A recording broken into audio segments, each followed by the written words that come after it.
maka beliau merestui Untung Suropati dan Patih Nerangkusuma ini menyerang kota Pasuruan. Pertempuran di Pasuruan ini berada di kota Bangil. Dan pada tanggal 17 Oktober tahun 1706, Untung Suropati alias Wiranegara alias Tumenggung Wiranegara ini gugur dalam medan pertempuran. Ini juga terjadi di putra dan putra-putra Untung Suropati dan pasukannya beserta pengikutnya. Pada saat putra-putra Untung Suropati dan pengikutnya ini kalah perang, beliau-beliau ini juga dibuang lebih jauh lagi daripada Pangeran Diponegoro. Kalau Pangeran Diponegoro ini dibuangnya, diasingkannya di daerah Manado sampai dengan Makassar.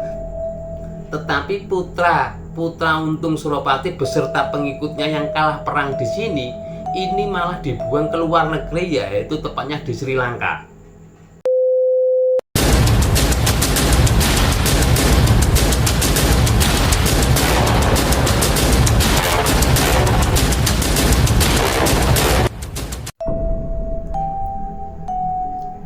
Assalamualaikum warahmatullahi wabarakatuh. Jumpa kembali saudara-saudaraku, sedulur-sedulurku semuanya. Jumpa lagi dengan channel Tukang Ojek Online, channel yang menceritakan tentang sejarah nasional Indonesia, tentang sejarah bangsa, dan tentang sejarah perjuangan para pahlawan bangsa. Channel ini juga menceritakan tentang sejarah atau kisi-kisi perjalanan hidup saya di dunia perojek onlinean. Channel ini juga saya sisipi dengan pengajian dan ngaji-ngaji dari Kiai Haji Baudin Nur Salim. Bagaimana kabarnya saudara-saudaraku, sedulur-sedulurku? Tidak bosan-bosannya saya selalu mendoakan kepada Allah Subhanahu wa Ta'ala, semoga saudara-saudaraku, sedulur-sedulurku semuanya diberi kesehatan, diberi kelancaran rezeki, dan selalu diberi kebahagiaan. Amin amin ya robbal alamin.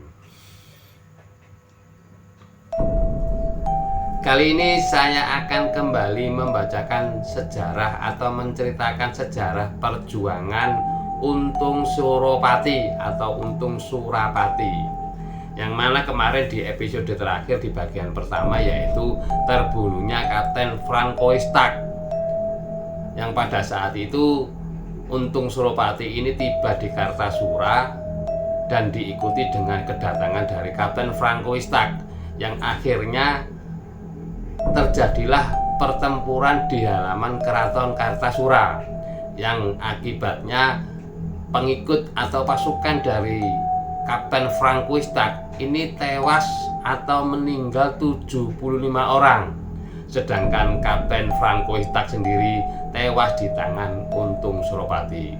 Sedangkan sisa-sisa pasukan yang lainnya kembali ke benteng mereka dan tidak kembali lagi. Di jilid yang kedua ini saya akan meneruskan sejarah perjuangan Untung Suropati lagi yang bergelar Tumenggung Wiranegara. Amangkurat II takut pengkhianatannya terbongkar. Ia merestui Suropati dan Nerangkusuma merebut Pasuruan. Di kota itu Suropati mengalahkan bupatinya yaitu Anggawijaya yang kemudian melarikan diri ke Surabaya. Bupati Surabaya bernama Adipati Jangrana tidak melakukan pembalasan karena ia sendiri sudah kenal dengan Suropati di Kartasura. Untung Suropati pun mengangkat diri menjadi Bupati Pasuruan dan bergelar Tumenggung Wiranegara. Pada tahun 1690, Amangkurat II pura-pura mengirim pasukan untuk merebut Pasuruan. Tentu saja pasukan ini mengalami kegagalan karena pertempuran hanya bersifat sandiwara sebagai usaha mengelabui VOC. Amangkurat II ini kan kemarin diceritakan bahwasanya beliau ini dibujuk oleh Patihnya Nerangkusuma agar membatalkan perjanjiannya dengan VOC, dan akhirnya Amangkurat II ini takut belang pengkhianatannya tercium. Maka beliau merestui Untung Suropati dan Patih Nerangkusuma ini menyerang kota Pasuruan. Dan akhirnya Untung Suropati dan Nirangkusuma, Patih Nirangkusuma ini sukses menyerang Pasuruan, yang mana pada saat itu Bupati Pasuruan yaitu Anggajaya. Terjadilah pertempuran di kota Pasuruan. Pasukan yang dipimpin oleh Untung Suropati dan Patih Nirangkusuma melawan Bupati Pasuruan yaitu Anggajaya, dan peperangan ini dimenangkan oleh Untung Suropati dan Nirangkusuma hingga akhirnya Adipati atau Bupati Anggawijaya ini kabur melarikan diri meminta perlindungan ke Surabaya kepada Bupati Surabaya atau Adipati Surabaya yang bernama Jangrana. Tapi Jangrana ini tidak melakukan pembalasan kepada Untung Suropati karena beliau sudah mengenal Untung Suropati waktu di Kartasura. Hingga akhirnya Untung Suropati ini menasbihkan diri atau memproklamasikan diri sebagai Tumenggung di kota Pasuruan, sebagai Tumenggung atau Adipati di kota Pasuruan. Beliau mempunyai gelar atau beliau Untung Suropati ini bergelar Tumenggung Wiranegara. Dan pada tahun 1690 Amangkurat II ini berpura-pura menyerang atau mengirim pasukan ke kota Pasuruan ini.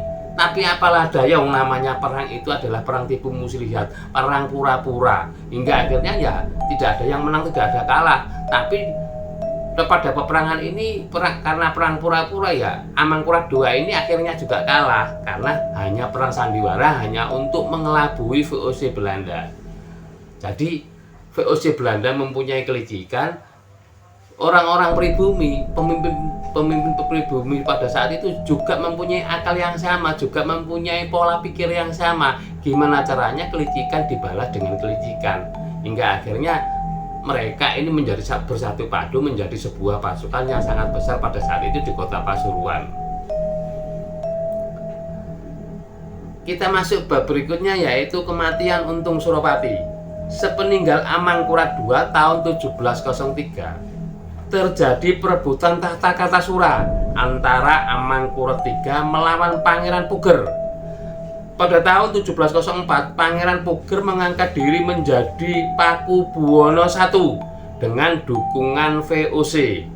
Tahun 1705, Amangkurat III diusir dari Kartasura dan berlindung ke Pasuruan.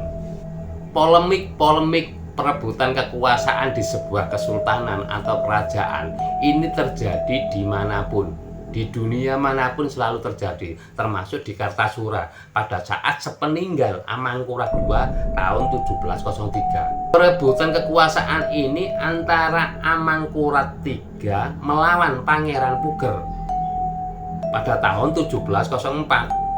Bahkan Pangeran Puger sendiri menasbihkan atau mengangkat dirinya menjadi Pakubuwono I karena Pangeran Puger ini mendapat dukungan dari VOC. Sedangkan pada tahun 1705 Amangkurat III ini diusir, jadi saudaranya ini diusir dari Kartasura dan berlindung di Pasuruan, yaitu berlindung di kabupatennya atau di bawah perlindungan Untung Suropati. Pada bulan September tahun 1706, gabungan pasukan VOC Mataram, Madura, dan Surabaya yang dipimpin Mayor Govert Knole menyerbu Pasuruan. Pertempuran di Benteng Bangil akhirnya menewaskan Untung Suropati alias Wiranegara pada tanggal 17 Oktober tahun 1706. Namun ia berwasiat agar kematiannya dirahasiakan. Makam Suropati pun dibuat rata dengan tanah. Perjuangan dilanjutkan putra-putranya dengan membawa tanduk berisi Surapati palsu. Dan pada tanggal 18 Juni tahun 1707, Herman de Wilde memimpin ekspedisi mengejar Amangkurat III. Ia menemukan makam Suropati yang segera dibongkarnya. Jenazah Suropati pun dibakar, abunya dibuang ke laut. Pada bulan September tahun 1706 ini, pasukan VOC yang terdiri dari gabungan beberapa daerah yaitu Mataram, Madura, dan Surabaya ini menyerbu kota Pasuruan dengan dipimpin oleh Mayor Govert Knole. Pertempuran di Pasuruan ini berada di kota Bangil. Dan pada tanggal 17 Oktober tahun 1706, Untung Suropati alias Wiranegara alias Tumenggung Wiranegara ini gugur dalam medan pertempuran. Namun ia berwasiat agar kematiannya ini dirahasiakan. Supaya apa? Supaya semangat perjuangan dari pasukan-pasukan yang mendukung Untung Suropati ini selalu berjuang melawan VOC pada saat itu, melawan VOC dan melawan para antek-antek dari VOC, para londo-londo belangkonan ini. Hingga akhirnya putra-putra Untung Suropati ini membawa tandu kosong, tandu yang berisi Untung Suropati palsu. Dan pihak VOC pun masih mempercayai bahwasanya Untung Suropati ini masih hidup, belum gugur. Jadi pertempuran terus berkobar di mana-mana di daerah Pasuruan tadi. Hingga pada suatu ketika pada tanggal 18 Juni tahun 1707, Herman de Wilde memimpin ekspedisi mengejar Amangkurat III. Ia menemukan makam Suropati.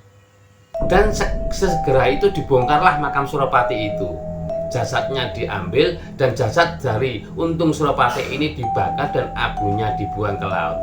Sampai sebegitunya pihak VOC menganggap Untung Suropati seperti ini. Padahal kan tidak selayaknya melakukan hal-hal keji seperti ini. Makam ya biarkan menjadi sebuah makam. Jangan sampai makam ini diambil dan jasadnya dibakar atau abunya dibuang ke laut. Inilah sebagian kecil dari kekejaman pihak VOC Belanda.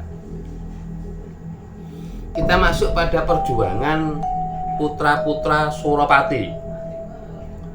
Putra-putra Untung Suropati antara lain Raden Pengantin, Raden Surapati, dan Raden Suradilaga, memimpin pengikut ayah mereka, campuran orang Jawa dan Bali. Sebagian dari mereka ada yang tertangkap bersama Amangkurat III tahun 1708 dan ikut dibuang ke Sri Lanka.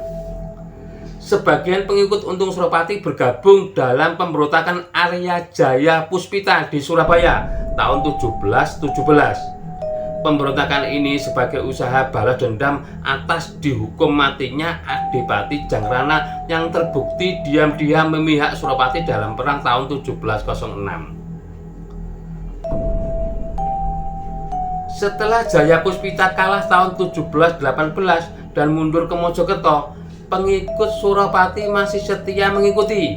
Mereka semua kemudian bergabung dalam pemberontakan Pangeran Blitar menentang Amangkurat IV yang didukung VOC pada tahun 1719. Pemberontakan ini berhasil dipadamkan tahun 1723. Putra-putra Untung Suropati dan para pengikutnya dibuang VOC ke Sri Lanka. Di video Pangeran Diponegoro itu pernah saya menayangkan, pernah saya membacakan juga bahwasanya Pangeran Diponegoro dalam sebuah perjalanan dibuang ke Manado ini bertanya kepada salah satu perwira pasukan Hindia Belanda. Beliau bertanya seperti ini, apakah setiap orang yang kalah perang oleh Belanda ini akan selalu dibuang? Maka pihak dari pemimpin pasukan Hindia Belanda tadi yang berada di kapal itu menjawab, iya, setiap orang yang kalah perang dengan Belanda seperti Napoleon Bonaparte juga selalu dibuang ke daerah tertentu. Supaya apa? Supaya tidak mengubarkan peperangan yang lain dan supaya tidak meracuni pikiran-pikiran warga yang lain untuk memberontak kepada Hindia Belanda. Dan ini juga terjadi di putra-putra Untung Suropati dan pasukannya beserta pengikutnya. Pada saat putra-putra Untung Suropati dan pengikutnya ini kalah perang, beliau ini juga dibuang lebih jauh lagi daripada Pangeran Diponegoro. Kalau Pangeran Diponegoro ini dibuangnya, diasingkannya di daerah Manado sampai dengan Makassar. Tetapi putra Untung Suropati beserta pengikutnya yang kalah perang di sini, ini malah dibuang ke luar negeri, yaitu tepatnya di Sri Lanka. Begitu kejamnya mereka membuangnya, tidak tanggung-tanggung lagi, malah dibuang di daerah Sri Lanka. Salah satu keturunan Untung Suropati yang berjuang melawan VOC adalah Adipati Malaya Kusuma bersama dengan anak keturunan Suropati lainnya. putra Tumenggung Kertonegoro ini mempertahankan wilayah Malang dari serbuan VOC sejak tahun 1762 hingga 1768. Setelah Malang takluk, maka perjuangan keturunan anak Untung Suropati terhenti. Sebagian tertangkap, yang lainnya bersembunyi di daerah pegunungan Tengger. Akhir perjuangan Untung Suropati beserta putra-putranya atau akhir dari perjuangan putra-putra Untung Suropati ini dilakukan oleh Adipati Malaya Kusuma. Putra dari Tumenggung Kertonegoro ini mempertahankan kota Malang. Ketika kota Malang ini sudah ditaklukkan oleh VOC pada tahun 1762 hingga 1768, jadi VOC menaklukkan Malang ini kurun waktunya antara 6 tahun, yaitu tahun 1762 sampai dengan tahun 1768. Setelah Malang takluk ini, maka terhentilah perlawanan dari putra-putra Untung Suropati. Sebagian pasukan putra-putra Untung Suropati ini ditangkap, sebagian keturunan Untung Suropati ini bersembunyi di daerah pegunungan Tengger. Kita masuk dalam karya sastra dan media lain. Jadi Untung Suropati ini dikisahkan dalam sebuah sastra atau dikisahkan dalam media yang lain. Kisah perjalanan hidup Untung Suropati yang legendaris, selain sekarang menjadi nama jalan yang umum di Indonesia, juga cukup banyak ditulis dalam bentuk sastra, salah satunya dalam Babat Tanah Jawi. Kisah Untung juga diceritakan dalam Babat Trunajaya Suropati. Dalam babat ini, Untung diceritakan memiliki sifat yang ramah, pemberani, dan berbaik hati. Penulis Hindia Belanda, Melati van Java atau Nicolina Maria Slot, juga pernah menulis roman berjudul Van Slav tot Frost yang terbit pada tahun 1887. Karya ini kemudian diterjemahkan oleh F.H. Wiggers dan diterbitkan tahun 1898 dengan judul Dari Budak Sampai Jadi Raja. Penulis Pribumi juga menulis tentang kisah ini adalah sastrawan Abdul Muid dalam novelnya yang berjudul Surapati.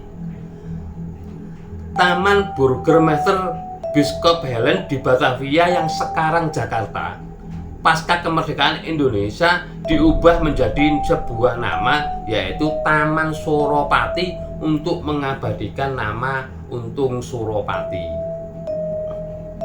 Itulah sedulur-sedulurku, saudara-saudaraku semuanya, cerita bagaimana perjuangan Untung Suropati bersama putra-putranya. Perjuangan Untung Suropati bersama putra-putranya ini selain ditulis di buku Babat Tanah Jawi, juga ditulis di buku Babat Trunajaya dan Suropati atau Trunajaya dan Suropati.